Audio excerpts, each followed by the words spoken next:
ఇంత చిన్నప్పుడే వాళ్ళకంత క్రిమినల్ బుర్రలు ఉన్నాయంటే పెద్దగా అయిన తర్వాత అది ఆలోచించాలి. కఠినంగా శిక్షించాలి ఒక 10 మందిని.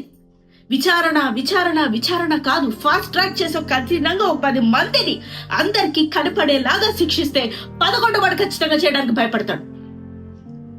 భయం లేకే ఏం చేసినా తప్పించుకోవచ్చు, ఏం మాట్లాడినా తప్పించుకోవచ్చు. సోషల్ మీడియాలో ఎవరెవరి వీడియోస్ కింద ఏం కామెంట్ పెట్టినా తప్పించుకోవచ్చు. వాళ్ళెవరు అని అందరినీ పబ్లిక్ ప్రాపర్టీలుగా ఫీల్ అయ్యి ఇష్టం వచ్చినట్టు ఇట్లా క్రైములు చేసి నోటి ద్వారా, చేతి ద్వారా, పరిస్థితుల ప్రభావం ఏదైనా కానీ ఇట్లా క్రైమ్ చేసే వాళ్ళకి భయం పుట్టాలి.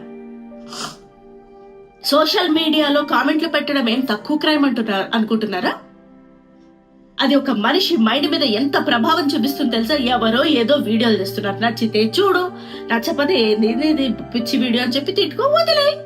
పరిమాల వీడియో కిందెళ్ళి అడ్డమైన కామెంట్లు పెట్టి అవని ఇవని బాడీ షేమింగులు చేసి పందులని, మీ మొహాలకి ఎందుకని, మీ ముఖం అద్దంలో చూసుకోమని, నీ ముఖం అద్దంలో చూసుకో. నువ్వెలాంటి దానివి, నువ్వెలాంటి వాడివి. పక్కన వాడ సోషల్ మీడియాలో వెళ్ళి వాళ్ళ అకౌంట్ లో నువ్వు కామెంట్ పెడుతున్నావే, మరి నీదేం సంస్కారం నీది? వాళ్ళ కనీసం వాళ్ళు ఎలా ఉన్నా బయటకు వచ్చి చేసే ధైర్యమైనా ఉంది. నువ్వు దొంగ, ఆడదైనా సరే మగదైనా సరే దొంగతనంగా నక్కి కామెంట్లు పెడతారు.